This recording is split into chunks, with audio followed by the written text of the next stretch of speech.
because I feel like that's why he can't commit to somebody. Are you kidding me? I think monogamy goes against human nature. There might be a person at the time, but that's your turn. That don't last forever. And you can't expect it to. You're going to set yourself for disappointment. Wait. Hey guys, welcome to Little Blackbird 91. Listen, we're talking to you guys about Never Ever Met, Season 2, Episode 10. I can't lie to you, I'm tired of this show. I am tired of this show because, let me be very honest with you, okay? I couldn't see many real couples on this show. Chris, Alexis, fake. Kiki, Brandon, I don't know how you waited 4 years. Obviously, you know, we only got Jay and Sinko really to be left. But the rest of them, I'm going to be honest with you, I'm tired. Now, I'm waiting for that reunion because it looks a bit juicy. But if I'm going to be really honest with you, I'm looking at these couples, I'm like, are they really couples? Are they really couples? Because I'm looking at the behaviors, I'm like, I'm not really seeing the affection or the love in this space right now. You get what I'm saying to you? But look, you know, Kiki done played Brandon. Brandon realized he realized his worth. He walked right out. Didn't help her with her bags. Jared is still playing Charlie, but in a way that Charlie needs to be accountable to Charlie. If a man's going to keep you in a place of limbo, keep you in a space where you don't know his true answer is that he's not a true answer. His true answer is that it's not a true answer. You know what I'm saying to you? The realest thing in this situation is that for Jared, Charlie, okay, is a plaything. All right? It's a plaything. And so for me personally, I'm looking at it and I'm like, Charlie, you've overstayed your welcome. You've stayed longer than you need to stay. And the reason why you stayed longer than you needed to stay is because you are desperate. Well, I've been there before, so I'm not even cussing you, Charlie. I want to keep it a buck and keep it real. Desperation has a sound, and desperation has a smell. And right now, Charlie, those two things are with you. If you don't release this man, Jared, which I don't know if she's going to, because I think after the show, she might have gone back a little bit and dabbled a little bit, because that's the best sex she ever had.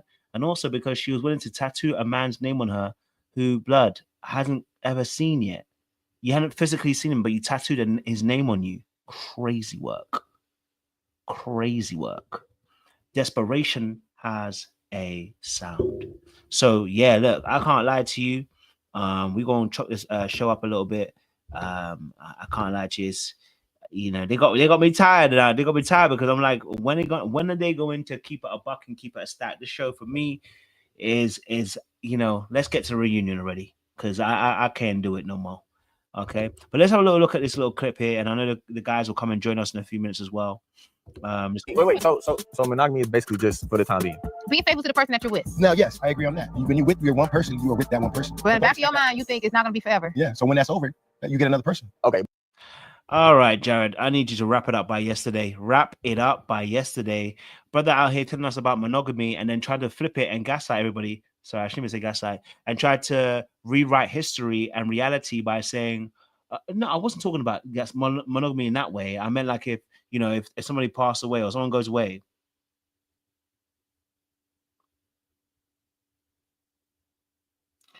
You know, so I was like, wait, hold on a minute now. Y'all did a little bit too much. And I was like, oh no, you lot are moving mad. You lot are moving mad. You know, I think for you know, this aspect, you know, I think they need to look at it again. I really do. I think they need to look at it again. I think they need to realize how crazy some of these things actually look. You know what I'm saying to you? And I think for Jared to keep on playing the way he's playing, I'm a little bit bored, blood. I'm like, Charlie, if you don't get sense, and fix up, you're gonna find out that you know your life is in the sticks. You know what I'm saying to you? And since you got 4 whole kids, babe, you don't need to be following this man around the country. This man told you, oh, I'm a friend. You're a friend. You're a best friend. You're a soulmate. Everything but what you wanted to hear. And girl was still trying. I said, sis, if you don't let this man go,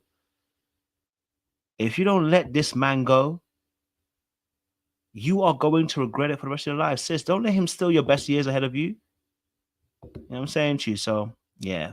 But hey, look. We going we're gonna sort this out, man. We're gonna have a good conversation today. So like, stick with us today. We're gonna, just make sure we check some things out as well. Have a good conversation. I've got some people coming through, and we'll definitely chop it out as well. So, because baby, it ain't easy. It ain't easy. It ain't easy. All right, let me get my my partners on. Okay, cool. No worries. They're coming on. Okay, they're coming on. They're coming on. Right, they're coming on in a few seconds. I'll give them a few minutes to come on as well. But you just don't believe that It's gonna last forever. it's gonna last That's forever. not the definition. Somebody's gonna die first. That ain't what you was talking about. That's exactly what I was You talking was about. talking about death, but you wasn't talking about daytime, meaning that you was just gonna move on when you get tired. Now, Jared is a person. If you let him play you a fool, he will play you a fool. No, I can't lie to you. Jared is someone, if you allow him to play you a fool, he will play you a fool. Don't fall for him playing you like a fool. The reality of the situation is he just he rewrote the whole situation. You knew exactly what you meant when you said in that immediate moment. Actually, for you, it was a case of I meant if someone passes away. I was like, bro, that's not the meaning of monogamy, and that's not the situation. If someone passes, that's not what people meant. But not you trying to play in a gray area, trying to get people on your side. I just think to myself, I'll be tired. I'll be like, bro, I'll be tired. But hey, listen, let him play the way he playing. Let me get Jay up on here as well, because we're gonna have a good conversation and stuff. They got me tired. You see how my energy's down? They got me tired. I can't lie to you. They got me tired. I'm like, there's no real couples up in this. Okay, let me stop moaning. Because they ain't gonna help the situation. You feel me saying to you? What were you saying, Jay? Hey, let me know. My stuff stays stable and I stay in. But yeah, I feel you on being tired and everything. Like, they've been out of control the last few episodes. We waiting all the way to the very end to drop the bomb on everybody, or whatever, a so-called bomb, or whatever it is that we want to do or whatnot. But I know I'm going to probably have a very unpopular opinion when it comes to Jared. But hear me out, because back in the day, me and Kojo always talk about dark arts. And we talk about like a mastery level of dark arts is being able to tell the truth and still get away with it. So I can't even hold Jared. Listen, Jared is a villain. Jared is a villain because he knows what he's doing or whatnot. And like, though it's worse, it could get worse. I've seen worse. I've seen people carry on this thing through a whole relationship that's not really a relationship. So at least he's like actually cutting it off at this point right here, or trying to cut it off, so to speak. But he's playing in a gray area of leaving it up to her to decide what it is. So it's no longer a blame on him.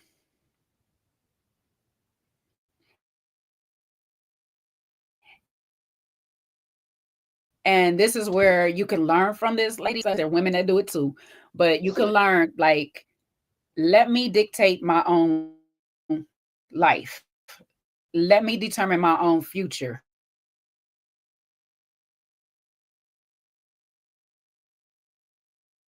By actually setting boundaries, waiting for somebody else to make a firm decision for me, actually making a firm decision on my life for myself. If it's not serving me, let me not do it. If a person is giving me just talk and game all the time, let me not entertain that talking game. Let me move on about my life. Charlie is entertaining the talking game because she wants to sit here and believe in a fairy tale that does not exist. And he's allowing her to do that. So where a lot of people is going to totally vitalize, well, I can't say the word. You know what I'm trying to say. Jared, I'm not going to totally do that, because at this point, it's Charlie's fault. Because Charlie is allowing him to do whatever he wants and not give a care. So at this point, you can't look at him no more. It's just at Charlie's, because he's been telling her from day one, pretty much, I'm not going to do it. I'm going to do what you allow me to do, and I'm going to get what I want, but I'm not going to actually give you what you want. So, yeah, we can go on from there. Hey, Shawnee. Hey, JJ. What's good, Shawnee? Right, yeah? I'm good. Maybe. Never Mets, baby. So listen, just be prepared. You're gonna be in some good energy and good spirits by the time we all get done. And you haven't seen on Jay's channel, but I do a great rendition of Chris. So buckle up. Strap in, boy. Buckle up, boy. So yeah, I mean, I kind of see, like, listen, Jay was starting to stress me out a little bit with her breakdown, but I understand now. I had to listen. Sometimes you get triggered, and then you just listen, and I hear what she's saying, you know. But I just like when we get to Kiki and Brandon, you know, some things are, you know, implied or understood, but we still gotta keep our foot on that person's neck, because Jared is diabolical. You know, just the way he delivered some of this messaging, you know, just with sheer just lack of emotion, no empathy. You know, there's something to be said for that. Now, Charlie, I say this with love, and as they say on TikTok, I'm hold your hand with a napkin in between when I say this. You need to wake up, Buttercup. You know, like, you got to wake up. Like, why is she asking? She's begging for this man to want her. You know, like, it just really troubled me to see, like, do you want better for yourself? You know, and that's where I feel bad for her, is like, do you want better? Why would you want him to want you? And she's like, this, I had to write it down, because when I watched for the second time, he said to her, what did he say? If you would allow it, we can just be best friends with no expectations. How do you say that to somebody? How do you say that to somebody? And then he says, with expectations come disappointment. Tyler Perry couldn't write worse lines than this. Like, seriously, we don't need labels. Let's just be best friends. And she just sitting there looking at her. Let's just be, it's me and you, you know? Like, there's this, like, I'm like, what? Are we grown? This lady has 4 kids, and you got 1 or 2. I don't know how many he got. I don't know if it's 1 or 2. But you got a child at the very least. Bro, what are you doing? Like, that just, when he delivered those lines straight to her face when she took him out on that picnic, I was like, yo, sis, you got to pick up your shame. You got to tuck it. He shouldn't be the one deciding. You should be seeing how he's moving and move on, and not begging him to choose you. Though those words were said with a lack of empathy, were they lies though? I mean, like, that was real adult in some way, you know what I'm saying? Hey, listen, I think we are best at being besties. If you okay with that, I'm okay with that. You know, sometimes you got to hit a person with the truth and let them decide. She decided to continue to beg. See, that's the problem. He actually trying to get rid of her. That's the shame part. That's the sad part. Little American Psycho is trying to get rid of her. She won't let go. You know, when you find somebody scarier than you, she's his Harley Quinn. That's what the problem is. She's his Harley Quinn. He can't get rid of her. And I'm talking about the cartoon version when the Joker used to try to offer every single chance.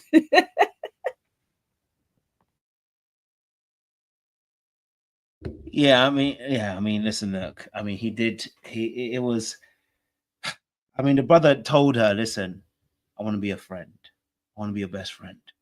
I want to be a soulmate, you know, and if he has to go through 3 levels of friendship before you even understand that he doesn't want you no more, at that point, Charlie does have to be accountable.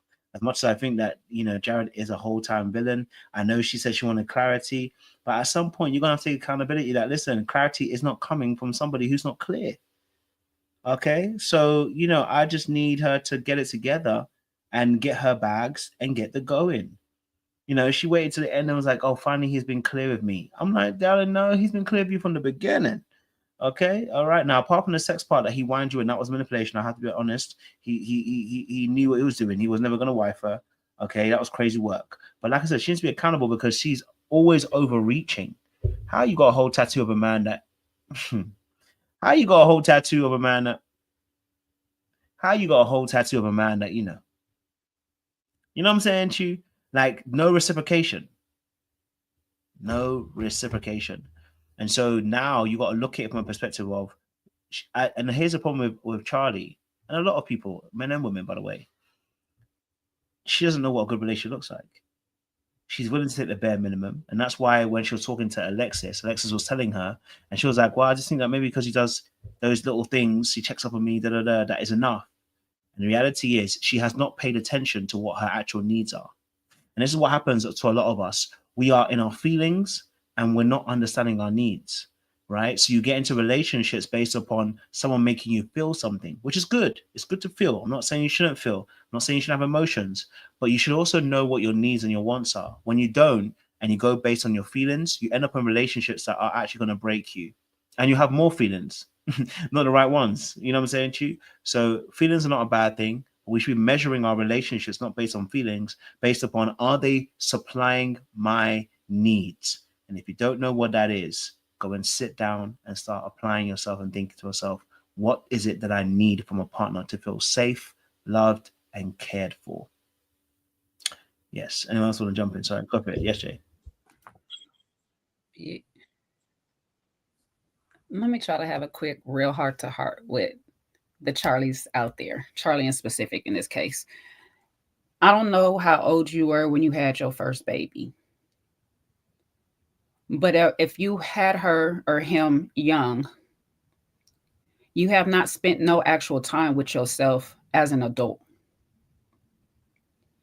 And now you got 2, 3, and 4 coupled up with that.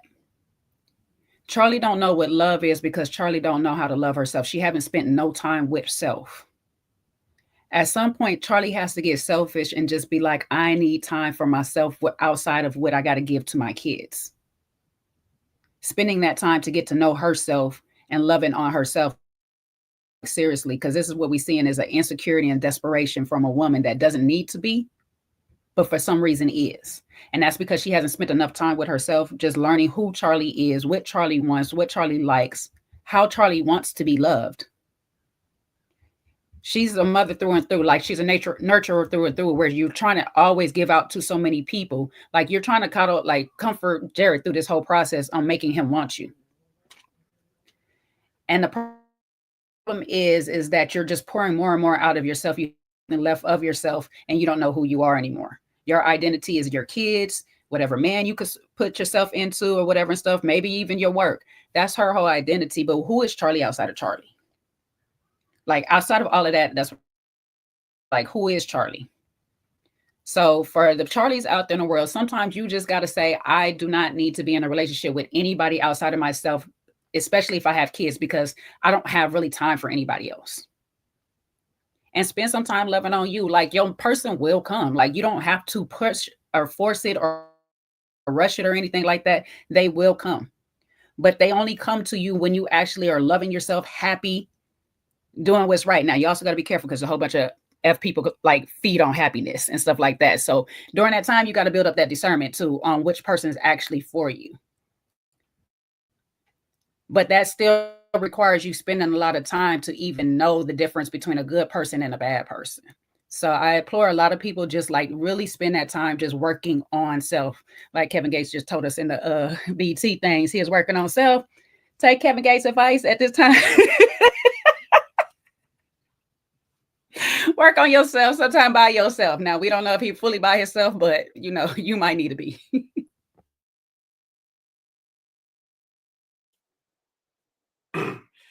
Yeah. I also, I think that she saw him, and this is something to say, out there, when a woman views their man as the prize. Now, I'm not going to say all women or all men, but their relationship started out on a very bad dynamic because she was trying to win him over because she thought he was a prize. She said she knew him from when he played basketball, but they didn't know each other, but they went to the same school, so on and so forth. She found him via social media. A guy like that, especially when you go after him, it always starts bad. And you heard how she said to him, I wanted you to know when they were sitting down, I wanted you to know that I was serious about you. Like, I wanted you to take me serious. So I bought you an Xbox and I got your name tattooed on me.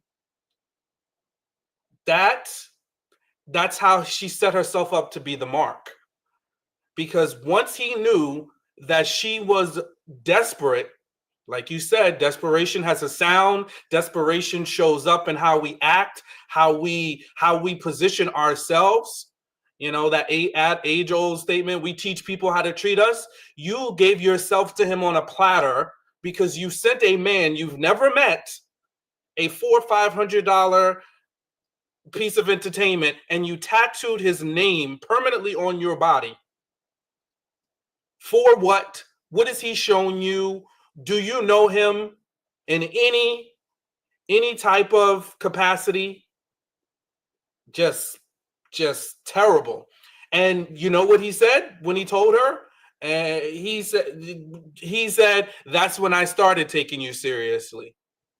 And then this man says to her, he said, yeah, I know I was supposed to get my tattoo, but that never happened. And I'm glad it worked out the way that it did. That's what he said to her. Like, I think Charlie is in La La Land and she's not catching it. Like, are the words connecting like to your cerebral cortex? Are you like processing what this man is saying to you? Like, he's low key but the part about him is because I don't know if there's a cognitive dissonance with Charlie.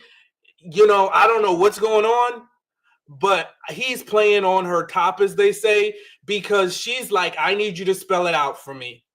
Like, spell it out. No, ma'am. It's kind of like he is, but then he's playing in her face and like looking at her and it's like, you're my best friend and my soulmate. There's just so many layers to this that are problematic. You know, I'm just speechless. You know, and then at the end, he's like, you'll thank me later. Like, bro, like, what? He's taking like, no, he's just removing himself. He was like, she fell victim to, my poor decision making. What, bro? Like, yeah, horrible.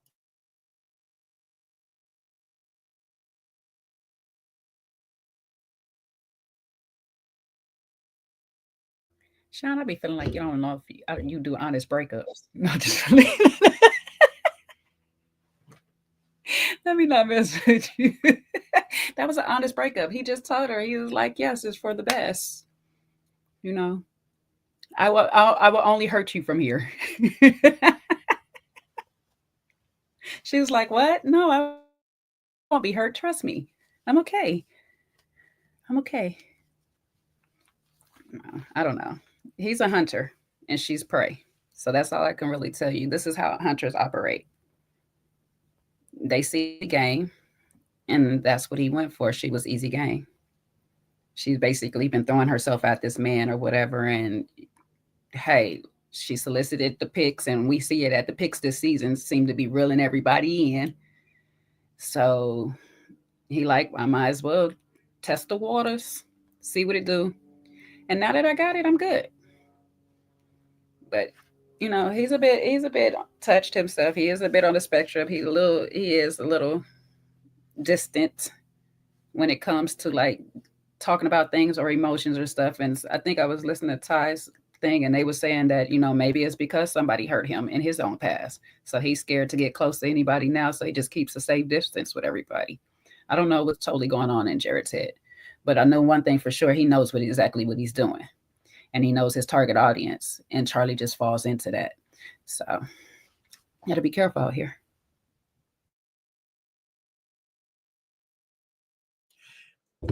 I just find the problem that I have with him in this truth, is that it's now we're at the end where he's just dropping these little truth bombs where, we can't discount the fact that he's roped her in the beginning.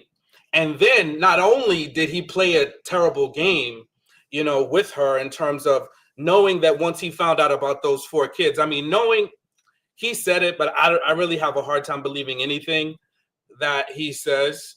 But he said like it was over for him, like seeing a future with her once he found out about all the kids, because he knew he could merge the lifestyle. But yeah, I don't buy that, because he started talking about his girlfriend, it's his children's mother rather, and how she's stable, and he wouldn't be able to really uproot himself to move to where she is. So the number of kids didn't change that. So to me, he was never really in it for real. But the problem is, remember, in the very beginning, he was wooing her in. And in the beginning part, when they asked them, do you see a future? When they asked all the couples that, he said F no, but told her yes. We know because he told us. And that's when we really peeped how diabolical he was, when he said he was just looking to crack at this point. She was already roped in. Again, not excusing her, but we also have to understand he played a horrible manipulative game and pulled her in with intimacy, which for him didn't mean anything but the physical act. For her, it meant something more. He knew that. So he can't pretend like he didn't know. He knew that, but he didn't care because he wanted his own pleasure, his own need, his own fulfillment in that moment. And now he wasn't that honest with her. He didn't start these little truth bombs until after they had already been intimate. So I think that's the part he doesn't necessarily tell the truth per se. He tells what's convenient to him at the time. And now is the time where he wants to disconnect because he's done. His needs have been served. He's over it. It's too much headache. It's too much emotional labor. So he's checked out. So now he just wants to hit her with everything he can so she can just go off and leave him alone. Funny enough, if this was a business deal, we would be congratulating him for his moves and tactics. And granted, don't get me wrong, because he's playing with somebody's heart. That's very disrespectful and all that stuff like that. And I already said from the beginning, he is a villain. He's playing in dark arts. This is a part of dark arts that very skilled people can maneuver. Like very little skilled people can maneuver this game of being able to tell the truth to somebody, because he's been giving truth bombs before he smashed. He told her, I can try. Now, we can say how honest that I try really is. You know what I'm saying? He can go off and be like, never try again after he get whatever he wants. This is definitely the truth. He's been talking to this lady for 4 years, so he's going to get something out of the deal. What's the clip? I'm leaving here with something.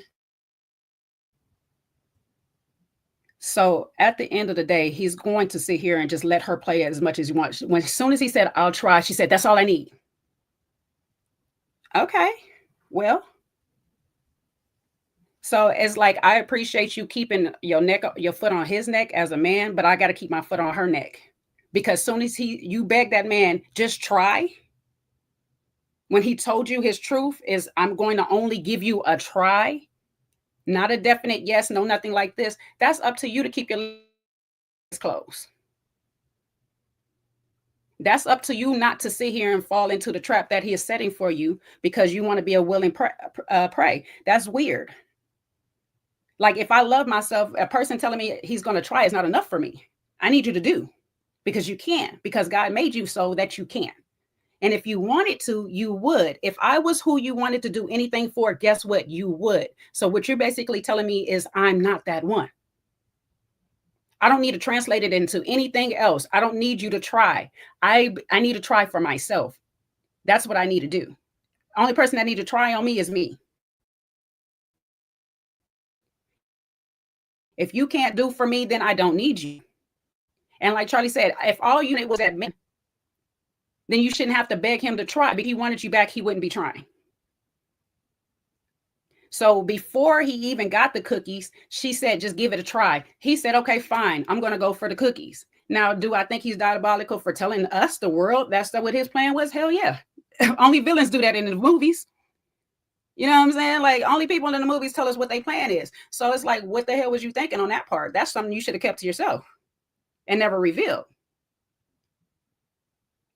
So for him to use that as I'm about to sit here and get out, yes, it is. Now, do I feel like a person is wrong for feeling some type of way about 4 kids being dropped on them or 3? No.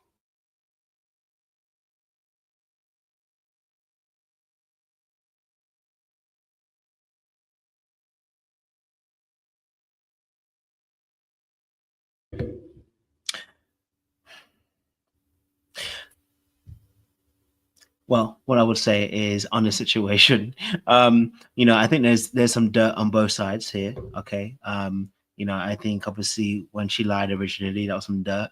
When he decided to go forward knowing he wasn't trying to get anything else but sex, he did some dirt. So there's some dirt on both sides, and he knew he dragged her along when he didn't need to, and she knew she dragged him in when she knew that Not God saying don't put me in it. My bad. Listen, Go you're gonna put her in it. No worries. For me personally, I just think to myself that there's faults on both sides, but I think Charlie can do some work here in terms of like just paying attention to what's going on with you, because this isn't like the most craziest of manipulations at the end. Do you know what I'm saying to you? Like, we get it. You know what I'm saying to you? Like, I would get it if she were like, you know what, I can't lie to you. I know I shouldn't be here, but the sex is holding me. I'll be like, you know what? We understand. We get it. You acting as if you're still in love with this guy and you haven't figured out the fact that he's still saying to you, he's friend zoning you and friend zoning you to your face 3 or 4 times. Should be the signal for you to walk away. Should be the signal for you to say, hey, this man's playing me. You know what I'm saying? And actually, this is not beneficial for me. So for me, there's faults on both sides, but I just feel like, yes, Jared played the game. I don't like the way he played it. I think he obviously said sorry as well. But he was setting her up for another international long time. I say international, but domestic, obviously long time sex partner. That's what he was set up to be. Okay, right? He was using her emotional connection to him and utilizing the fact that he knew that she liked him, and he was disguising his approach. Now, of course, Charlie has to take accountability, because in that space, she can hear the man saying, be a friend. But he also utilized that as a way to also set up the fact that you're my soulmate. And, let's not put no pressure on. Let's come back to it later on. Let's see how it's going. Let's go with the flow, basically. And go with the flow, basically, is an option that's put on the table so that you can actually keep on doing what you're doing without having to commit. And I get it. I'm not mad at it. I understand the game. But she has to take accountability for that and say, actually, that's not what I want, and then move on. But if you can't do that, you're going to be stuck in a cycle, So, that'll be my last thoughts on that. Any other thoughts on Charlie? Yeah, go for it, Jay. Yeah, I think too, and we see this with Jay too. And also Alexis, not in much from a competition standpoint, but like she gave some really insightful advice to Charlie. And when we get into them, I just don't know where that advice, because she was like thinking straight, like she was talking her through so many steps. Like, is he the best guy you've ever had? Like, what is he doing? What has he shown you? And she was like really challenging Charlie to think. And I think Charlie, we saw her very early, in certain parts of the show, talking about other people's relationships, having a sort of false confidence in whatever connection. And I think that's also why this loss hurt, because she talked them up and she thought that the connection was more than what it was. It was a one-way connection. And she thought, and she mentioned it too, and I did feel bad for her, when she said, I share my body with you, because for her, it meant more than just the physical act. It was intimacy, true intimacy for her, but it wasn't that for Jared. And I think she just has to reflect back and say, hey, listen, I had a lot to say about a couple of other people. I also was denying myself, because she also kind of, when they did that exercise, and these are a couple of things that stuck out to me. She, when they had to choose, like, what are you going to do if you had to choose right now? She said, this is the only time where I can't quite tell how you're feeling. I can't quite connect with you. I feel like something is off. That's it. You feel that gut instinct, you don't deny yourself. And you never, ever, ever deny yourself for somebody else. Especially someone that you just met. You know, and she continued to deny herself. She continued to disregard the voices. And we thank God for those voices that he gives us all. Some, our intuition and discernment is stronger than others, but you could even see in her, she was like kidding little things. It's like, lady, you know, don't give people so much grace. They haven't earned the grace. People need to earn that grace from you. You're not God. You don't just give willingly grace to people, especially someone that you're trying to build a romantic relationship with, you know? So I really hope she does some deep work to try to, you know, figure out her self-worth. You don't have to give somebody gifts. You don't have to. We see it with Hoda, like on Love Island, which I'm starting to get into now. You know, don't deny your child. Don't deny your child for somebody else, for some dude. You should be telling them up front, because guess what? If they don't want you, then that lets you know you shouldn't want them either. Because if they can't accept you for as you are and what you come with, then that means that it shouldn't even be. You shouldn't even be building connection. You shouldn't even be, you know, trying to reel them in, because why do you want them? You know what I mean? Like, forget about why they should want you, but why do you want them if they don't want everything that comes with you?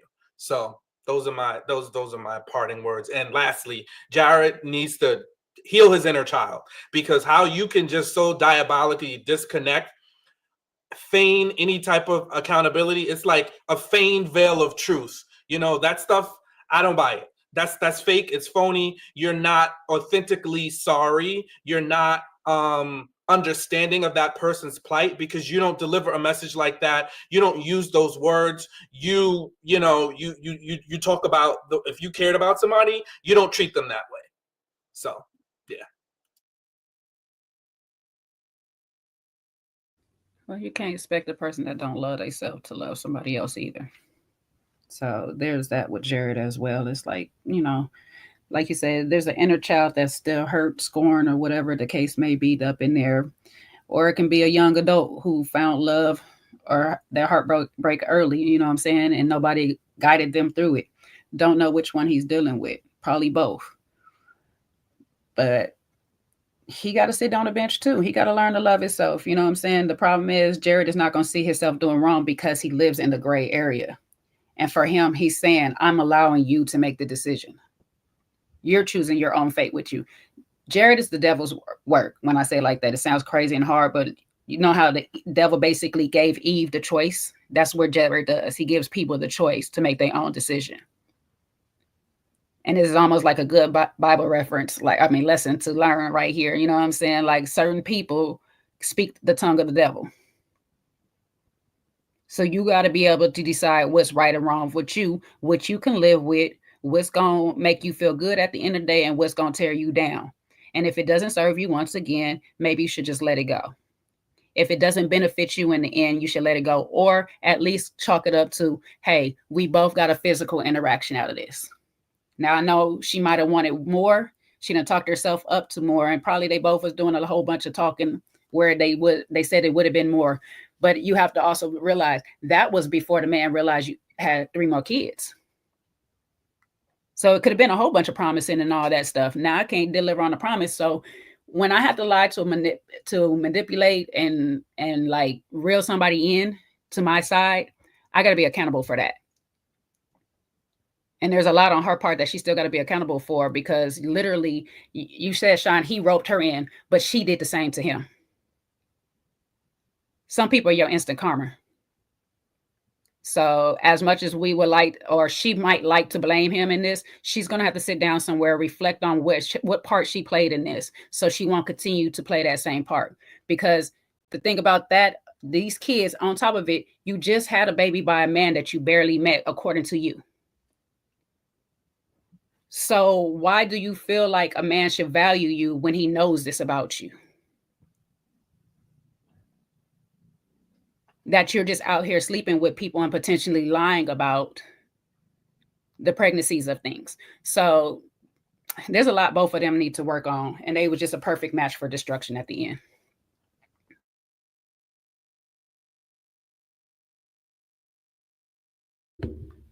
I told you, isn't it? I'm with you. Let's talk about another couple. Obviously, another one that got out there is it's Chris and Alexis. We'll keep it short because they are a fake couple. I'm sorry. There's nothing about this couple that is real. The fakeness is too much for me, but I want to keep it a buck. They probably never come on the channel to interview, and it doesn't really matter, to be honest. It's just fake, and I can't do it. There's nothing about this relationship that I think to myself has got any tenets of an actual relationship. From the beginning of the show, they have shown nothing that has told me that they're in a relationship. Nothing. But how you guys feel about the Chris and Alexis situation? You know, she tried to go to the boom boom room, and brother told her, no, there's no boom boom with you tonight. He said, boom boom boom. Everybody say, ayo, ayo. But what's your thoughts on this, guys? Boom boom, no.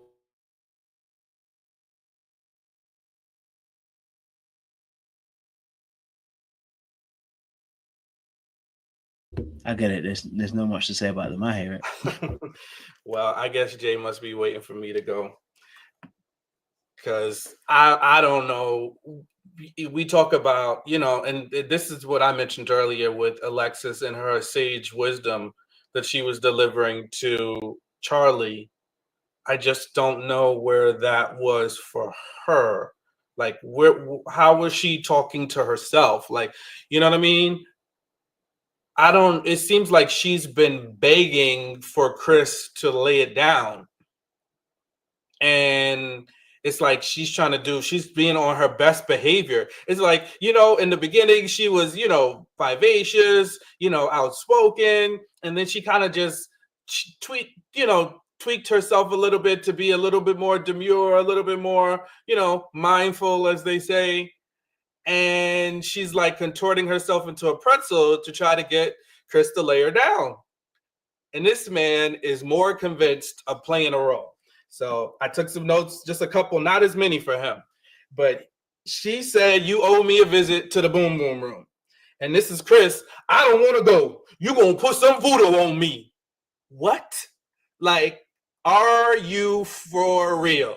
Like, we're grown. You know what I'm saying? Like, this is a grown man. You've been talking to this woman, and she's laying it flat out on a platter. You got Jared over here manipulating and lying, and to try to get up in Charlie's, which he eventually obviously did, you know. But Chris is running. He running from it.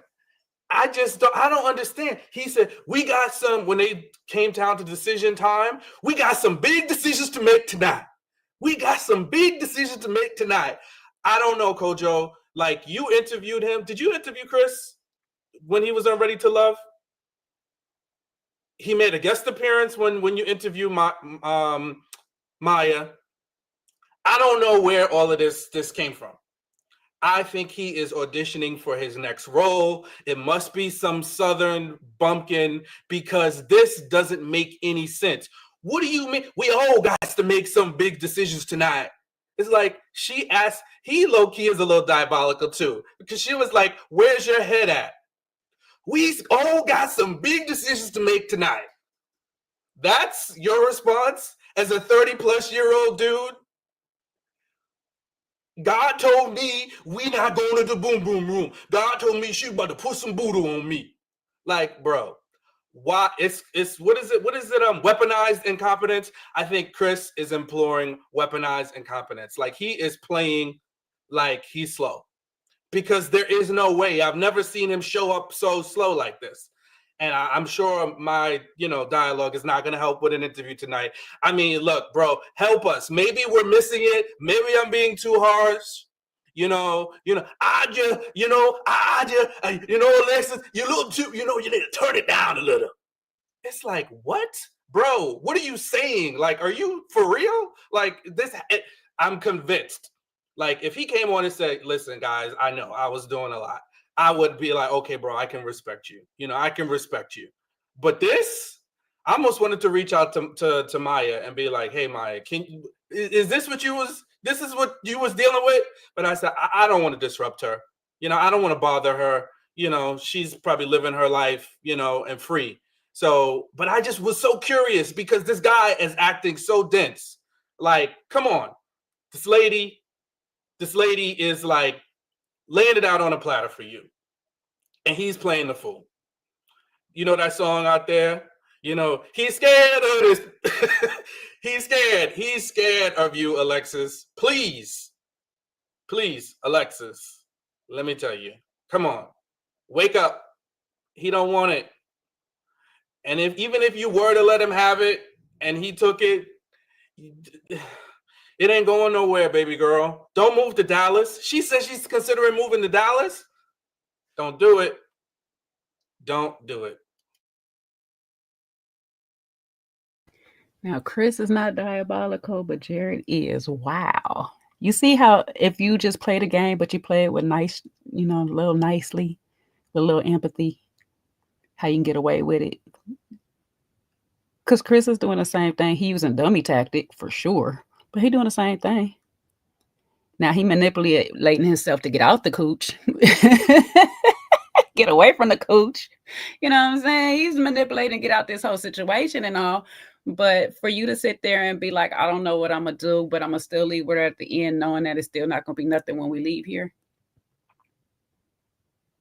Or possibly I'm going to knock you off in the background, but I'm going to still make it seem like I'm available to everybody else that hit my DMs after seeing this. Because I can easily tell them, we left, but it didn't work out. Just like he supposedly was all in Maya's background while talking to her in the whole first place. Why he had to owe her an apology. Chris knows his target audience as well. Thirst and desperation has a what? A sound, a smell, a look. Hunters know how to find their prey. Now, is this prey a little too much? It fight back. This one fight back a little bit. So he like, this one might be a little too much for me. Some prey you can't get rid of. And he just know better than Jared to not knock it off because it's going to be a problem to get rid of her. He not as swift as Jared. I can see that much. Because, what's the accent, Sean? Hit me with the accent one time. What you mean? What you talking about? What you talking about, Alexis? He not as crafty to get away with some stuff. Because look at the lies he's telling, like God told me not to go into the boom boom room, as if God told you never to have sex before, but you didn't listen to that. Because I'm pretty sure he has been in some intimate situations with people. You was all in Maya's background with your shirt off.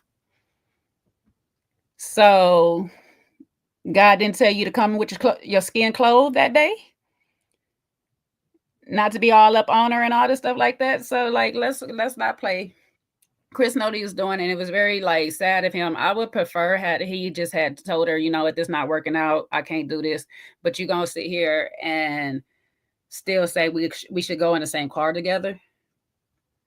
We should still do this. And I heard somebody say it's probably not to embarrass her on TV, but all he's been doing the whole season was embarrassing her on TV. And I know we're going to get into it with Kiki in a minute, but it's like, why stop now? You know what I'm saying? It was like when Kiki's situation, she didn't stop. So it's just like, okay, continue doing what you're doing, sis, because that's just you. But now all of a sudden you're going to stop at the very end and just like, let's go home together. Like it's really going to work out. You have no intentions of being with this woman. You have not tried to be really intimate with her in any form other than a peck. Just call it off.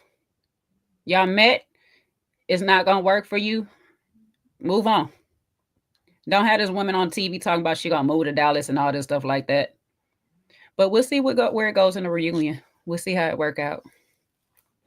Maybe I'm wrong. They still together, huh?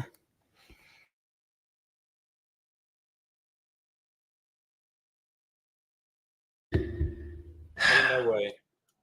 Ain't no way indeed, man. The less said about them, the better. But yeah, after him coming on the show, we are definitely asking Mia questions. I mean, to be fair, there's no questions to ask. If he's paying bills, that'll get the job done. All right, cool. It's showing in real life. Mia getting double the action. She bills paid and laid. Okay. She said, listen, she gonna get her country bumpkin. Okay, all right, cool. All Let's talk about obviously another couple, which baby, Kiki and Brandon. Obviously Kiki got found out with the X thing. And Brandon decided this time he gonna take his bags and he gonna leave, and he ain't even looking back. Kiki was all struggling. He said, "I gotta keep moving, okay? Because you're moving too fast." Anyway, so what's your thoughts on Kiki and Brandon? You know, he had one last dinner with her, and said, "I'm never gonna eat again." Guilty. Okay, and stop for sure. What's you guys' thoughts on this? First off, that's my jam, though. Don't stop. That's my joint right there. Like that. Okay. Kiki and Brandon, listen. I know Sean gonna try to be on Brandon neck the whole time, so I'm gonna get my little bit of my foot on him a little bit too. He just is a delusional as Alexis and Charlie to some degree, but he also got some firm boundaries when he put them in place. Okay, so I'm gonna give him that, because when she sat there and was like, "Can I get a hug at the end, girl? I thought you don't do PDA. I thought you don't like affection. Go away from him with that." Like, he jumped in that car so that go quick. It was hilarious. I died. Okay, why he had that lady dragging them bags out like that? First off. But for real, Kiki, mama. The fact that you've been running around this house acting like a big old brat, moping and crying because you can't have a drink with your thumb in the mouth half the daggone time, have the nerve to talk about, "I'm taking somebody to Dave and Buster's," because they've been acting like a big old kid. Okay, kettle calling the pot, calling the kettle. Okay, I hear you, sis. Like, what? How you gonna sit there and say somebody's been acting like a big old kid? Like, if you were acting like a real adult, you just told that man, "I'm gonna drink what I want." You can't tell me nothing about it. On top of it, if you was acting like a real adult, you would have been able to tell him that you was up in a whole relationship for 4 years and not wait till the last day until your friend came along to do it either. You don't have to talk about, belittle, demean anybody because you don't like them. If I don't like you, I just don't like you. I don't have to speak on you or bad about you at any time. If I don't want to be in a relationship with you, I don't need to be in a relationship. I don't have to keep playing and saying what you gonna do, knowing that full daggone well you don't want that man. You still caught up on your ex. How did you not be caught up on your ex and transition to this 4 months later? That was an 8-year relationship and you was engaged. Ain't no way that you transitioned that daggone fast.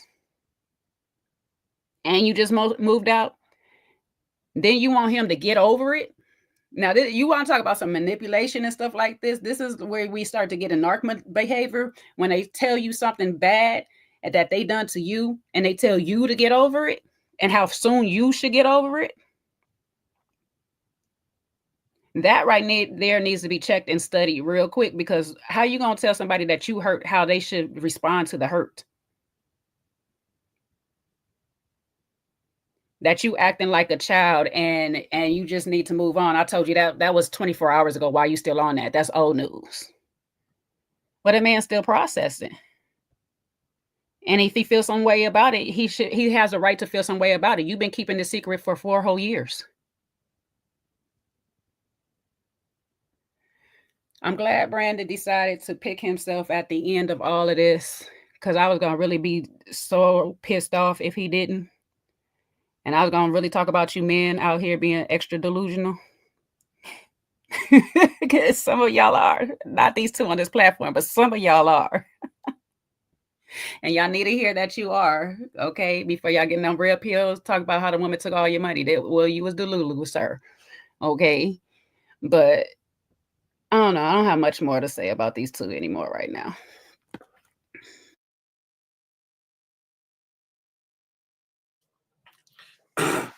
Listen, Kiki, I was rooting for you, Kiki. I was rooting for you. I was rooting for you. Kiki, you don't love me because you have me looking crazy out here. Now, I still stand by my opinions around, folks, calling her out for certain things because of her size, or having harsher opinions of her because of how she shows up in the world. But that does not excuse her behavior and how she showed up, and how she showed herself to be somebody that is very, very immature, immature and petty at best, and on the worst side, mean and rude. I think Brandon did a great job in handling her with grace in the end. Respect to him for the way he delivered the message and, sat and listened to her. He didn't make it about her personally. I mean, kudos to that dude, because that's the way to do it. Like, we weren't a match. I came into this thinking that we could make it work, but I didn't, it just we're not meant to be. And I got to work on, we got to work on our own stuff separately, and I just love the fact that he just acknowledged that there's some things he has to work on. And, seeing her, she got some things to work on, I do think he's a little delulu, because if I'm going to take his word for it, and part of me still, I said it on Jay's channel on Friday, I'm hard pressed to believe he wasn't talking to nobody for them 4 years. But again, I don't say that to say like if he was, that excuses Kiki or that makes it any less or better. I just think that at the end of the day, I don't necessarily believe that he wasn't talking to nobody for 4 years, especially knowing you have showed up to this woman's town that's 2 hours away from yours, and she has stood you up each and every time. But hey, I gotta respect him. If he did, good on you, bro. Good on you. But yeah, you can't sit around thinking that this woman. So if you wasn't entertaining anybody, so let's say we accept that to be true. You think this woman who really isn't showing you much of any interest, physical connection of any sort, you don't think she's spending time with anybody else? Yeah. If you're doing it, but then I gotta trust somebody that I've never met before to be doing the same exact thing for 4 years. I don't know. That does take some level of delusion to all piece them things together. So again, any of those things does not excuse Kiki, though, and she took no, even when she was saying, she agreed that they shouldn't be together, she used it as an opportunity to now punch down on him. Not punch down, but like just punch out at him, like, oh, you stressed me out. I felt like I had to, traipse around your triggers. That's like, Kiki, you missed the mark. You missed the mark, Kiki. Like, didn't you see how he delivered the message to you? Like, that's all you need to say is, yes, I agree. I don't think we're cut out to be together. I wish you the best. And then you're going to want a hug. That's why I was dying laughing when he left her fumbling with that luggage. that's You don't have to stumble over my triggers or me helping you with my luggage. No more stumbling and fumbling. You can figure it out all of yourself without me. I don't want to cause any problems. I don't want to mess you up. Get here, how you leave here, how you got here. I thought that was just a little bit of petty, but hey, everybody gets a little bit of grace, and I think he deserved that. And then she turned out to be, can I get a hug kind of girl. What you talking about? Can I get a hug, ma'am? Rude. Kiki's entitled. I think Kiki can be very entitled and very immature and childish. So I hope she looks back and she's can see how she could do this better. Somehow I don't think she's gonna do that, but I want her to. You said she had missed the mark, Sean, but she really didn't. Her mark is just not the mark that we would set for ourselves. You know what I'm saying? Like, we would self-reflect and internalize what just happened. We would listen to a person, hear what they saying, and take it on the spec of, yes, we both. But her mark is, I ain't did nothing wrong. Just like when she came into my chat or this chat and started talking, whatever chat it was that where you was sitting there talking about the fat phobe, and that's all she heard. Because that's what certain people do. They look for the scapegoat of it all. They listen to all the truth so they can hold on to that one little detail that you have that vindicates them some type of way. She missed the whole thing on everything is about her behavior, not necessarily so much about how she shows up in the world. Some people gonna just like judge Kiki, yes, off of the fact that she's a big girl off rip, but majority of the people is watching the show and watching what she's actually doing, and that has nothing to do with her weight. It's her behavior, but she doesn't listen to none of those facts of it. All she wants to hear is my weight is the problem, so I can be able to act out any way I want to, but that's not really the issue. Because everybody is going to be like, everybody's going to make me the victim of, I mean, that's how I'm about to say it, but because her weight is the issue, that's what she's going to constantly blame things on. And that's why I was saying to you, like at the time, don't give her that out. That's not what everybody is looking at her. Yes, there's a percentage of the world that's going to do that. That's a percentage of the world that's going to judge everybody for some reason or another. That's just fact on all of us. But her weight is not the issue on what most people are around this YouTube that is reviewing this thing is saying. And what people like to do is hold on to that 1% and ignore all the 99% who's telling them your behavior is trash, ma'am. It's not your weight. You're a beautiful big girl. You're a beautiful girl, period. But all that outside beauty goes away because your attitude, your behavior, your character is ugly. And that part of you needs to be fixed, because all of that stuff, like you said she was doing, is punching down on this man and all this stuff like that. One, and I'm glad somebody brought up her ex. You're still hurt by the ex. So now you're going around trying to hurt other people because they're not the ex. That's actually what she's doing. You're not living up to what my ex standards or beyond. So now I got to hurt you because I feel like you're wasting my time. Just tell the man that I'm sorry, I'm not ready for a relationship. I just got out of one. I need to work on myself. But instead of doing that, he's the problem. He's doing this. He got triggers. He's 99 things that she could figure out. But so why are you asking this man to be with you? If he's 99 things that you could figure out that he does wrong, why are you asking him to be with you? Why are you waiting on him to make a decision for y'all relationship? You make that decision. But you were also in an 8-year relationship who was supposedly cheating on you for those same reasons. So Kiki got to stop trying to come out of this shell of the world is looking at me as a big girl. That's an insecurity shell that she's living in. You got to come out of that because you're a beautiful big girl. You are sitting here being a whole model and things. There's something beautiful about you. We live in a world where all different sizes is accepted right now. So that's a lame excuse now, not to fix your behavior or yourself and grow into a person that you really like to be instead of hiding behind a person that you want to be.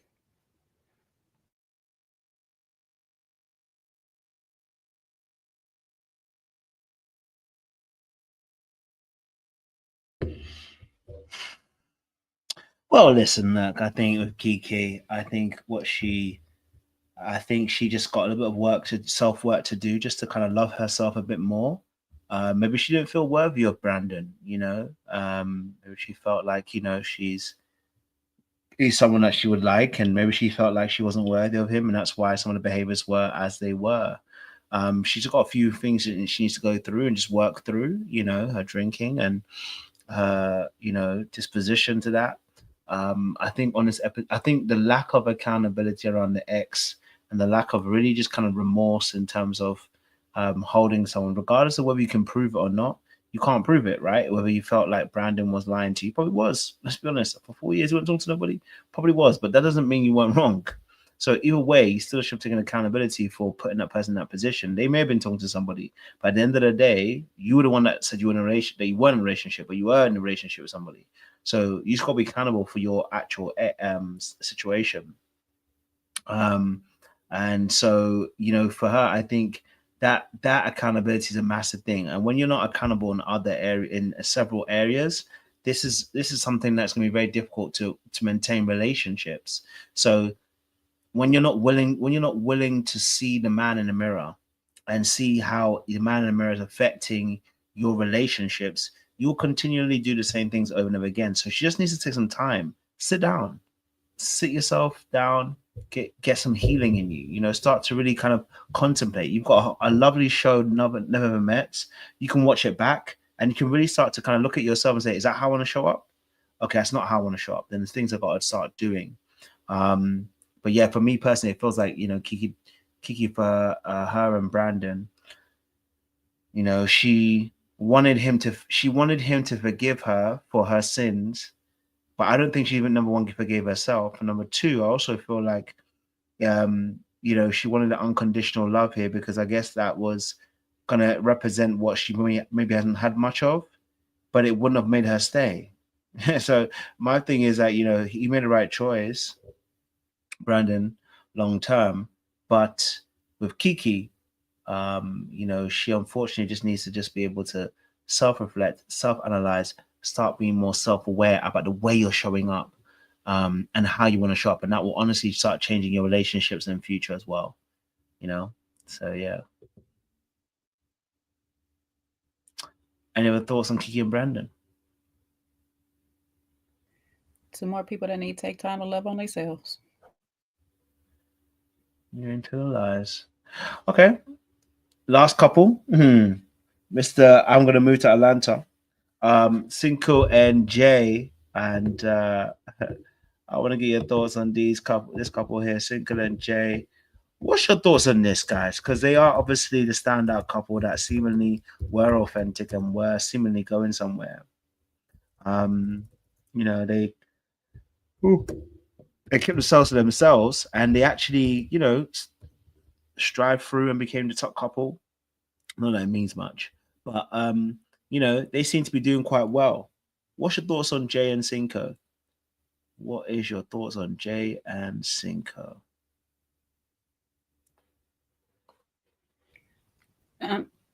Is there a prize at the end for saying yes, or like being the last couple standing or something? Because I like them as a couple. I like their energy together and how they do things. You know, couple that gossip together usually stay together. You know what I'm saying? They might talk about each other with their friends and them, but you know, they gonna pillow talk for real.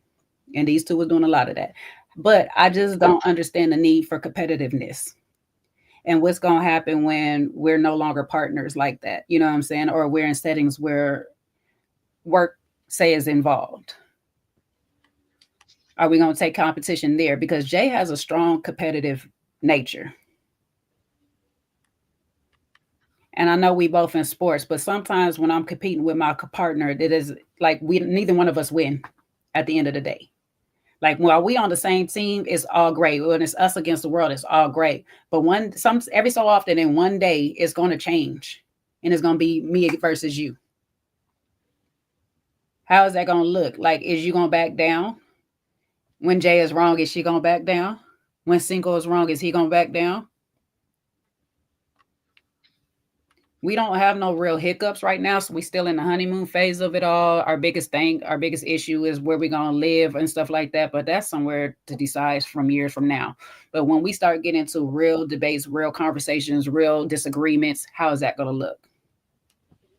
That's the real question for the relationship. So, I mean, you know, I love them as a couple. I hope it is still working out for them strong. But I just trying to figure out what's going to happen when Jay's competitive nature just be too much. And on top of it, y'all know I've been saying it from the jump. She's very more so in her masculine, and I get it. But how does that work for Sinko? Where does he fit in? How does he become the man that he's supposed to be? You know what I'm saying? Like, how does he grow into that with her? You know, does she soften up for him?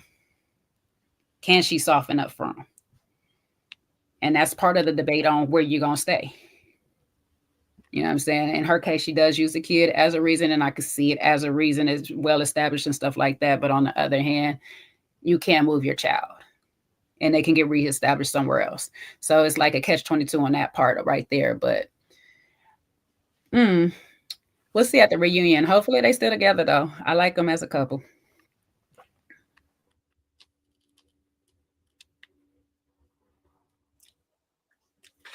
Yeah, you know, I want to start it by saying that I do like them, and I hope they make it.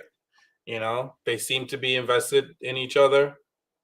But I also know pride cometh before the fall.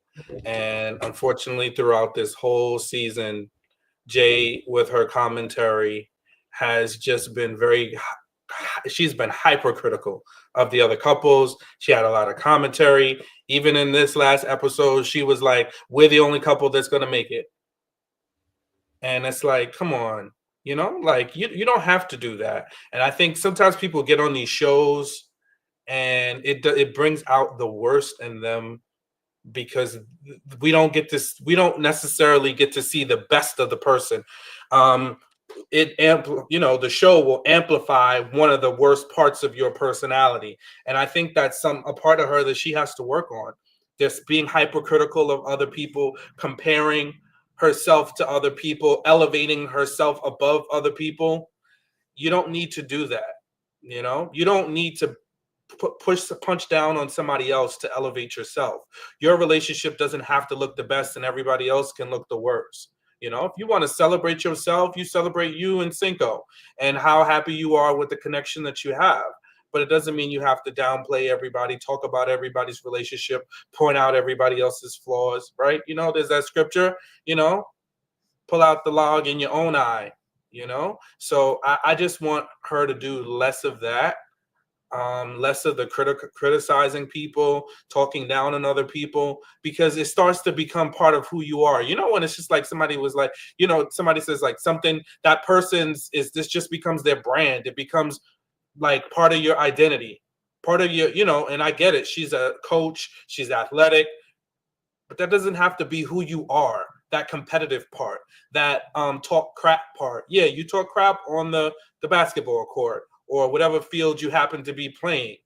But you don't have to do that. You don't have to talk crap about the people in your lives. You don't have to talk crap about others in that capacity. So I just want her to think about that. Like, you don't have to do that, you know? And as wrong as even, I know we didn't get to talk about them because they left the last week and we didn't have our combined panel. But even when she was talking about Britney being promiscuous and all of this stuff, although I get that, you know, Britney was being flirtatious and extra with Sinko and with a couple of the other fellas in the house.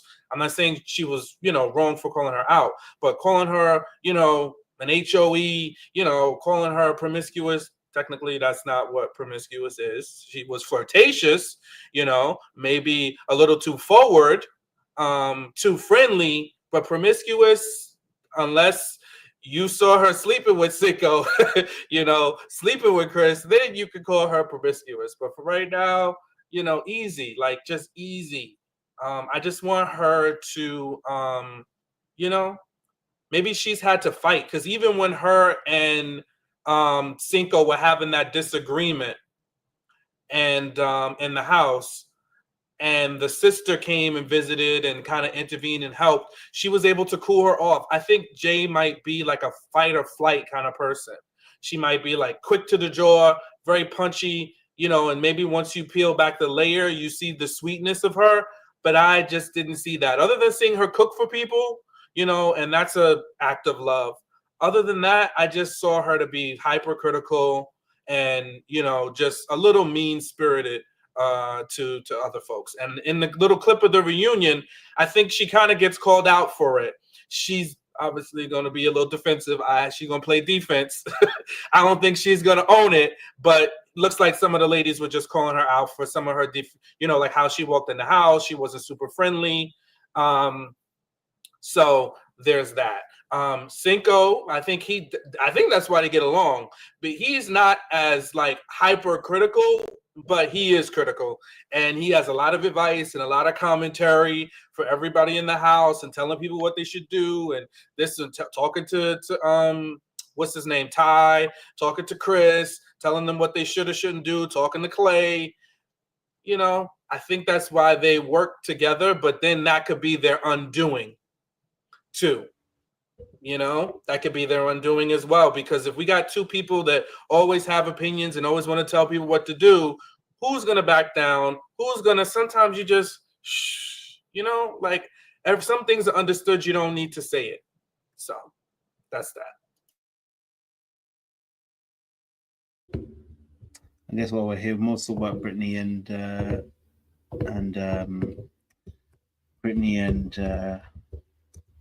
what's his name now? What's his name on my head? Tai? Yeah, it is. Yeah, thank you. I'm pretty much trying to think of it. Who it was. Yeah, and also about Britney and Tai over here, because obviously they went at home last week.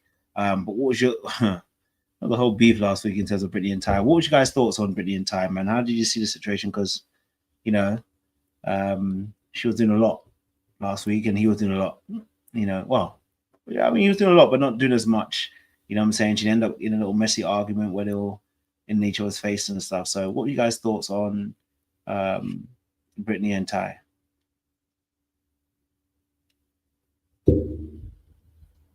Guess I'll start. I just feel like, I don't know how I want to say this, but I just feel like if you like somebody and they like you back, you shouldn't have to try so hard. And I don't mean you shouldn't do things for people that you like, because hopefully everybody that I like, whether it's friend or romantic, has seen me do things for them. But I feel like that off the jump, Britney set the stage for, you have to show me, you have to earn my way to like to be in this relationship. But you shouldn't have to do that. Like, you should organically like me, and then now we're finding ways to do things to make each other happy. Not, okay, you need to make my breakfast, you need to do this, you need to do that, you need to treat me, you need to bring my drink. Yeah, I'm not a waiter. You know what I mean? Like, and maybe I'm wrong. I don't know. I don't think so. I've had, a good amount of relationships, and any of them that have sustained and been long-term, nobody puts me through the test. I don't like tests. Most people don't like tests. Don't test me. Don't, you know what I mean? Like, I just think she came with this attitude and air of entitlement. And unfortunately, Tai and a lot of us guys, we do this because we can also be transactional, because we're trying to get to the end goal, whatever that end goal is. Sometimes it's a relationship. Sometimes it's just the physicality of it. So we will play the game. We will play those hoops, and we will try to do that. But guess what? We don't even like them either. I don't think he liked her either. It was only when he got tired because she wasn't giving anything and he felt he had exhausted himself, where he was like, yeah, we need to pack this up and go home. But all along, she was only giving him nothing, the bare minimum. And you saw that with her flirtatiousness with the other guys, because they didn't have to do anything for her to tickle them, for her to rub on them, for her to try to hug them. They had to do nothing but just merely exist, and she was willing to be affectionate with them because she liked them. Meanwhile, these are other people's mates. You get what I'm saying? Your own mate, he's starving for affection. And not that you are entitled to give him something you don't want to give, but that just shows me it had nothing to do with him doing acts or him joking too much with the other guys. Because guess what? He was having a ball with the other guys, but you found your way to be in the mix of the other guys and touch them and let them know that you were attracted to them. Maybe you didn't want to take it to the next level, but it was enough where you enjoyed the male attention. You know what I mean? And I think like that just shows you don't have to do anything for somebody to just merely like you. I think that's the point I want to make. Well, damn, Sean, I don't know where to go from here. You know what I'm saying? Because that like point is a very strong point. You know what I'm saying? Sometimes we could be attracted to people and not like them. Sometimes we could love people and not like them. That like factor has to be there for us to have an actual relationship, a friendship, or any type of other ship. You know what I'm saying? Like that like factor has to be there. So you hit a point on that part. I'm not gonna put my foot on the women, Nick. I'm sorry, y'all. Ladies, y'all can hate me if you want to, but Britt Brat was doing way too much. And like you said, Sean, she was asking for way too much. Like you should never have to walk into a relationship doing so much for a person. And I'm gonna sound transactional when I say it, but not getting something in return. When you make that statement evenly yoked, that means I'm doing something for you, you're doing something for me. We like recycle each other, basically. You know what I'm saying? You charge me up, I charge you up. I don't just keep taking away from you, or you just keep giving to me, or I keep giving to you. It's not like that. That's not how a relationship works. It has to be some form of transaction, but the transaction needs to be mutual. It has to be on equal footing. Like the trade needs to be beneficial to you both. And that's when we start getting into being submissive to each other. But that like is important, because if I don't like you, I'm not going to give you what you want. And that's all Britt was doing, was taking. We show her not giving anything. And that's probably why he was spending a lot more time with the guys than spending it with her. Do I feel like he was in it at some point? I think he was attracted to her. I think he did actually like her. But at some point, when he realized he's not really getting much out of it, it became a little bit more, well, let me try to leave here with something. The male ego probably kicked in, and it was like, let me just try to crack then. So it probably was some of that going on, but I do feel like he did like her at first. I don't know when she stopped liking him, how soon that was. I don't know if it's because she's not attracted to him. I don't know if it's because he wasn't doing enough for her, or he was joking too much, or whatever any other reason it was that she had for him. She said day one. I don't know how soon it was. I mean, it felt like it was day one for us watching for sure. But you know what I'm saying? It was like, at this point, you just need to tell this man it's not going to be much. You're a lady with a whole kid, so you shouldn't even be entertaining and playing with too many people anyway. If your end goal is actually to find somebody to be with in your life and for your child. So you shouldn't be wasting your time or anybody else's time by trying to drag it out and see if something's there. But from jump, we've been hearing her scream how she wasn't going to be intimate with this man. Then she finally got to a point of saying, there's nothing he can do that's going to change my mind. So at that point, free that man. Let him go. But I'm glad Tai eventually freed himself. I'm glad he kept it respectful when he did. And it was funny, she kind of had the same reaction Kiki had, of almost trying to blame him for all the indiscretion she up in the house doing. Like, you're literally touching on other people's man. And yes, Jay used the wrong word, but she was on the right track of sitting here saying that you should be entertaining your own, not everybody else's.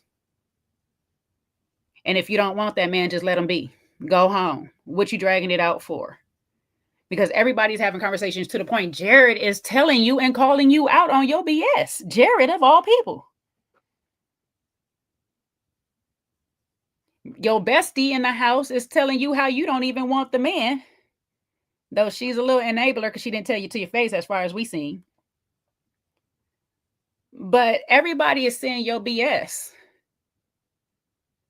So another one like Kiki is probably not going to see this and say that they did anything wrong. But hopefully they are watching this back, realizing why they're their own villain in their own story. You know what I'm saying? Like, they're the one who keeps setting themselves up for failure. And she's going to continue to do that if she don't switch this behavior up, because some people are going to put up with it, and they're going to be that Jared in her life that's going to put up with it until they get what they want. And then they're going to be out. They're going to get tired of it.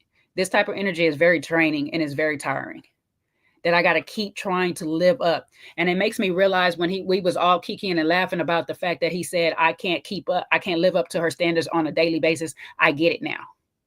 Because every day you wake up with more on the list than it started with from the day before. How am I ever supposed to finish? Now I'm in slavery. And that's not how I want a relationship to be. I want to be able to love you freely and you love me freely. So if that's not what it's going to be, and I got to keep proving to you every single day that I love you, it's not worth it for me. At some point, you need to have that own, like, love for yourself. I can't keep filling a void that you have in you. You know what I'm saying? Like, where is it for me? What do I get out of it? And you're not pouring back into me. This is why people cheat, because somebody starts pouring back into that person too. And I'm not saying that cheating is right, but this is how you get into relationships that cheat, because a person is constantly pouring into you and you're not giving them nothing to recycle, and you're leaving it up for the world to recycle it. And that's what they're going to go do. So, I don't know. It's a bit that she need to work on. It's a bit he could still work on too, because we seen him. I told y'all before, his attitude was going to flare up and it was going to be a problem. Why are you screaming and yelling in women's faces? But Kiki, keep your hands out of men's faces unless you can go toe-to-toe with that man. I don't think you can go toe-to-toe with Tai. All right.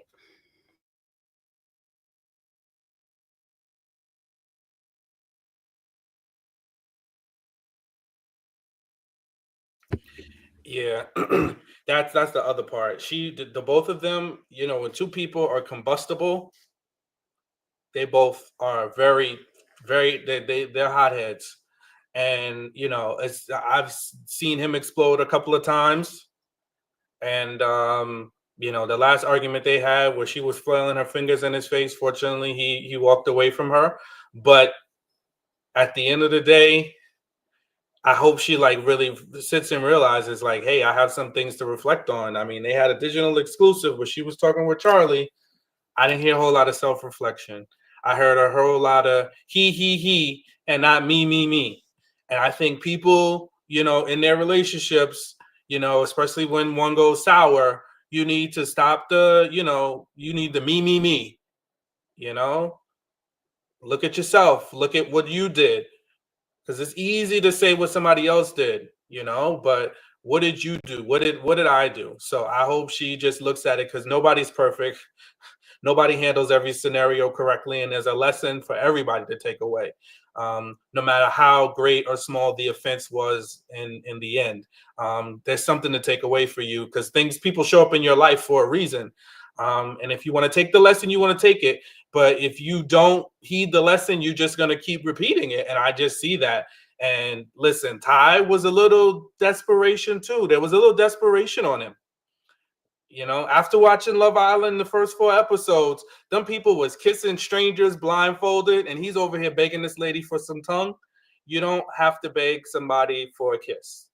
If you're in a position, that's a lesson. I even took that away. I mean, I don't think I've ever begged somebody for a kiss, or like really just was in a position to like really ask like that, where I'm not getting what I want. You know, I could read the room. You got to read the room. Strangers is out here kissing people just willy-nilly. You got to beg for a kiss, then you got your answer. You know, let it be. Because asking for somebody for tongue in your mid to late 30s, you got the L. Just take the L.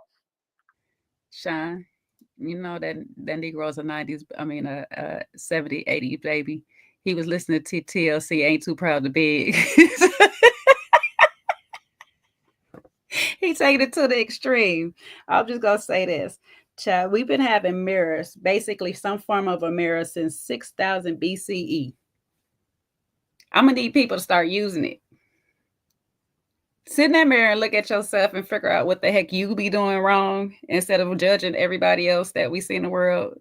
You spend the most time with yourself. So stop trying to blame everybody else for your problems, for your decisions, your consequences, yada, yada, yada. Like Sean say, look at yourself and start saying me. What Maya say? What about me? It's all about me. Please make your choices, your life decisions, your consequences, your downfalls, your setbacks, your happiness, your wins. Like, make all of it, not just part. Don't pick and choose. Make all of it about you. Sean's favorite thing is, what did you learn? That should be y'all favorite saying in the mirror. What did I learn? When I left this relationship, what did I learn? What was good about it? What was bad about it? Where I contributed to it? Where the other person contributed? Where I could have did better? Where I should have did better?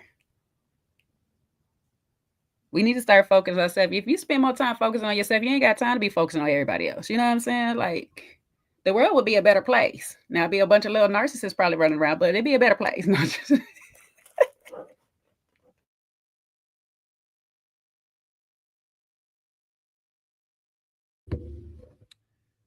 Yeah, no, Tai and Britney. I spoke about them last week, but I'm glad they're done, man. You know, like when someone doesn't like you, everything just becomes hideous, man.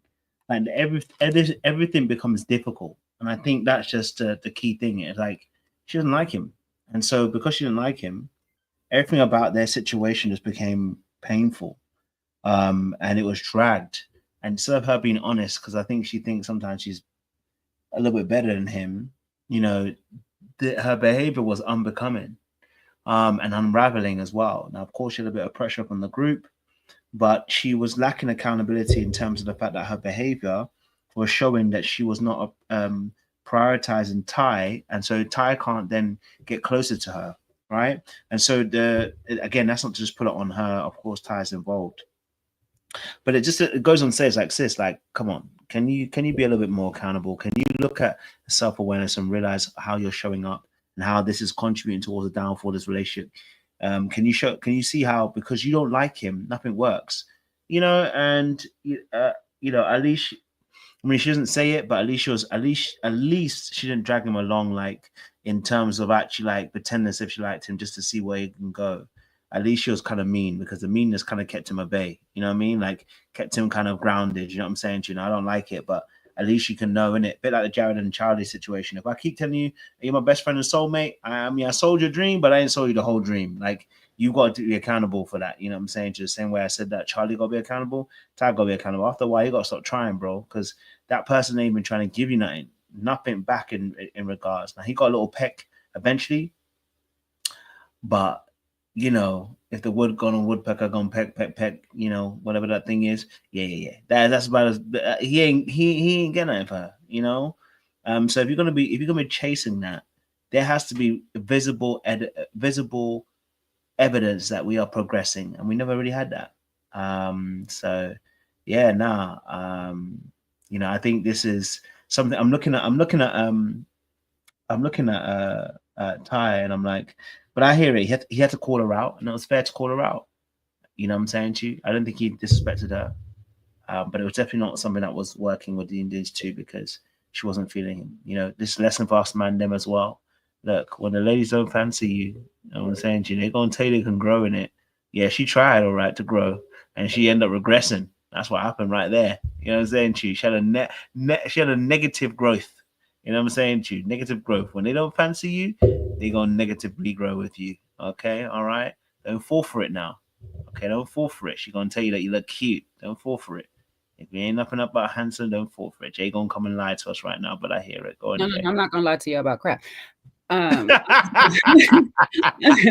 they're going to do what they're going to do, and they're going to do what you allow them to do. However, I'm not going to sit here and say that, like, yeah, Ty was doing a bit much when he was trying to, like, win her over, but I'm glad he realized, unlike Charlie and, other people and stuff, that it's not going nowhere.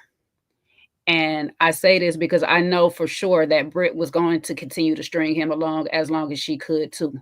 Because the fact that she sat there and made that comment of talking about, if he comes and beg me and comes and makes up to me or do whatever she wanted him to do, she would consider.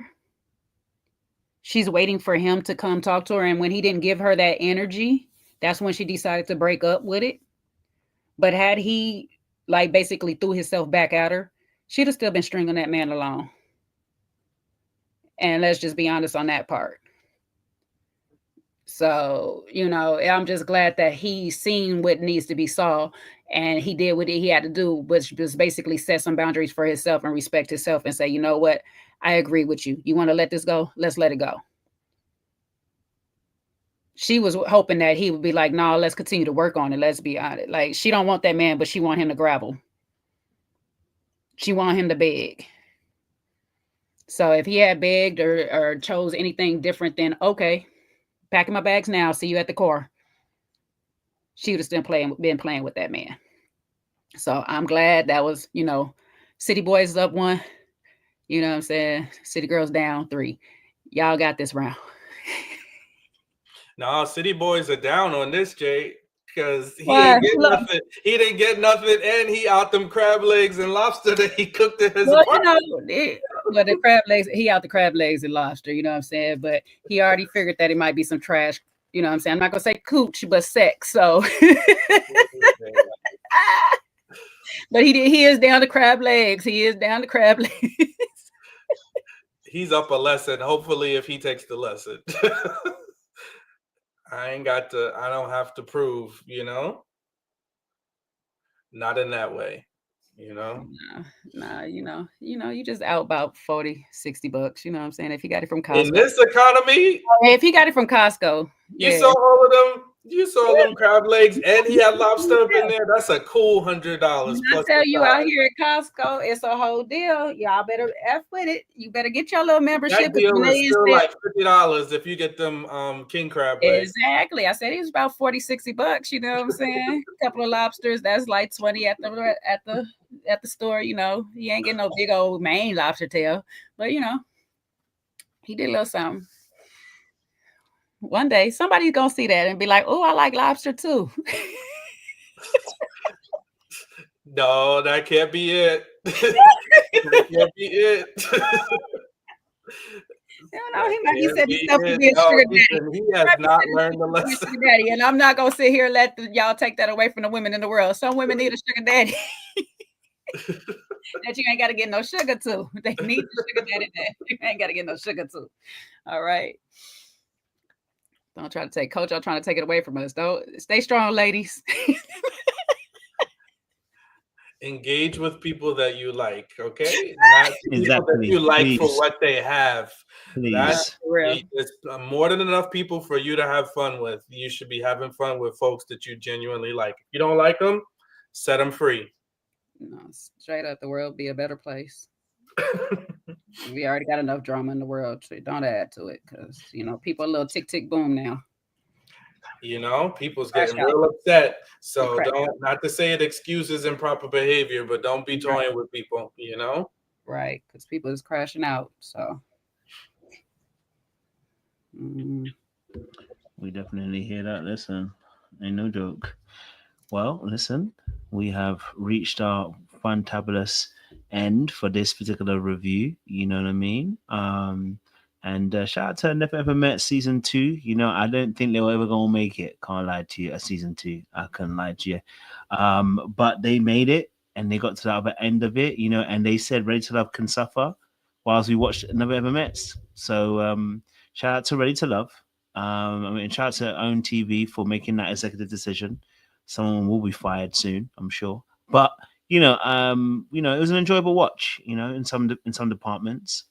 And hopefully we get to see a good reunion as well. So, we'll be able to watch the show and see what happens on their reunion. It did look a bit spicy, I can't lie to you. They went and put out the big stops. They went and got a proper person to come and navigate the actual reunion, which is crazy. Oh, I didn't see that. You not see the woman who was navigating it? I thought it was Taronda. Who that? The lady on the show that be having, this season had her cooch almost out. Like the lady that be sitting here doing all the games, hosting all the games. That's Taronda. Oh, was she hosting? I thought it was her. No, I thought I saw her in the middle. You saw someone else? You don't recall? You don't remember Taronda? She's been there since the beginning, Coach. Are you trying to tell us something? Not this smell. Are you hosting it, Coach? I really ain't. Are you tired? I thought they had someone sensible. My bad. I thought they had somebody sensible.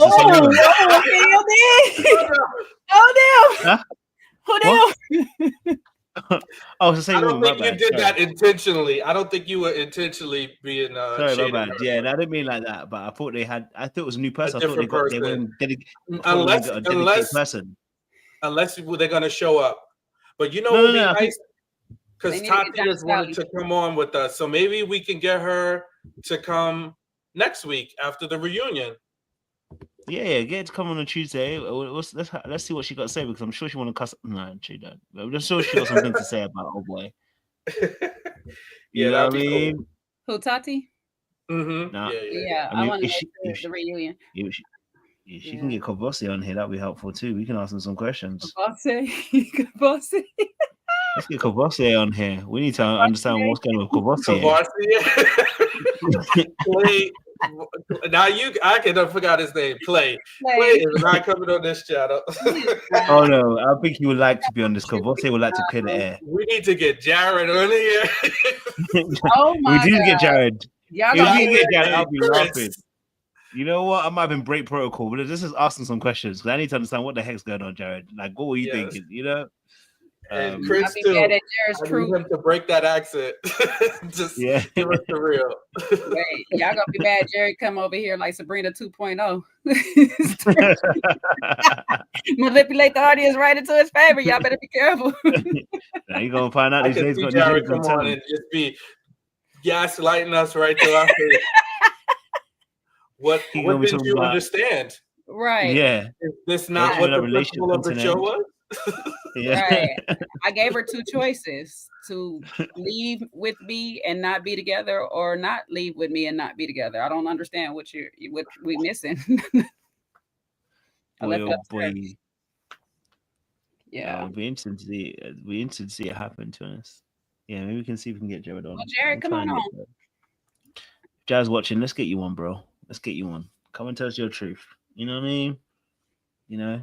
And then maybe we can get old girl Charlie on here to come and explain why she has 4 kids and hiding them, but getting tattoos at the same time. That might be a interesting to see what happened there. But yeah, we'd love to have Tatty on here as well and get her perspective and see what she's saying as well. Obviously, see how she feels about Courvoisier. Sound like yes, get her on here. Sean just want to be flirting. What you say? What you say, Jay? What you? That smile and said what I said. Sean said yes, get her on here. Nah, for sure. I love it. No, it'll be good to kind of see. So yeah, no, it'll be good to see. It'll be good to see. You know, maybe we'll even get Brandon on, ask him a few questions as well too. What were you doing for 4 years? Why was you waiting for 4 years? And why were you talking to nobody for 4 years? Brandon, are you trying to tell me you got no emotion out here? Because you can't tell me you was that way waiting for 4 years. V Club, baby. That's very trash. I never thought about that, you know. No. Jay, cut it out. No, that's a good. That's a good. It could be. Could be. That's a good. It could be a good Well, excuse. That's why 4 years. He fooled us with that photo shoot. Look at Mo Better. Mo Better, please. This is Black Men's Mental Health Month. Don't be doing that. It's also they month at the same time. You might want to ask why they put this at the same time. Oh, no. That's true. June is Pride. She together the same month.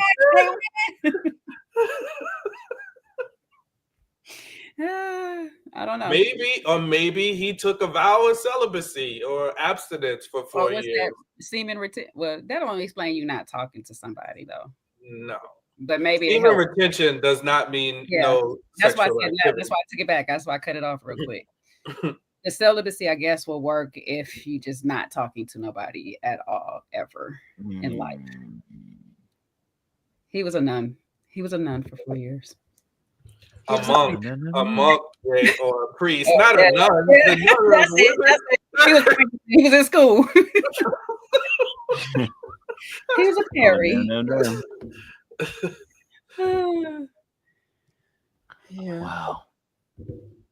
Well, we go again tomorrow, guys. We'll be doing Pop the Balloon. And obviously, for those of you who love Love Island, after Pop the Balloon, we will be doing Love Island super panel, so you guys can come and have your say and come and tell us what your thoughts were as well. So we're gonna have a real conversation as well. And I'm feeling tired. I would have done another live after this. I would have done the fact that the TDJ's got his situation going on right. So TJ, sorry, Master Tyler Perry. And I'm not surprised because I remember it was at COVID time. Christian Keith came out and a few other people came out and talked and were highlighting somebody, and it was close to sounding like it was Tyler Perez. So I'm not really surprised by this news, to be honest. This is not. I know a lot of people think to themselves that they're taking black men down. They probably are, but they're taking down the people that are doing stuff. So if you gotta go down, they're taking you down. Anyway, Sean, give us our benediction, please. Sure. Listen, I have just a few little words of encouragement for the never ever met folks. And listen, first of all, nothing ventured, nothing gained. So, shout out to y'all for, showing up and giving it a shot. Because if you don't try, then you'll never find out. So at least y'all showed up. So everybody gets an A for showing up. Some people get failing grades for how they showed up. So I think that's the one thing we can work on in our own selves is how we show up. And in relationships, I said it earlier, it should never be about the other person. It should be about you, right? What did you do? What did you learn? What are the lessons? Super important, because when you start finger pointing and pointing fingers at other people, there's going to be 1,000,001 fingers coming right back at you. So, other important lessons are, don't compare yourselves to other people, and especially for those of us or those folks that are highly competitive, competition is good in certain settings, but especially not in your relationships, whether they be intimate relationships or friendships. We don't need to compete with each other. We can all be great in our own lanes and do well in our own lanes. And people are beautiful and unique, like snowflakes and fingerprints. No need to compare. Each one of us brings something unique. No need to make my differences better or worse than yours. Last but not least, love yourself first. The most important relationship, and this is something that I'm not only just telling, but learning, the best and most important relationship is the one with yourself, because how you think of yourself will determine the things you put yourself in. So love yourself first and make sure that that is a key priority. Back to you, Coach.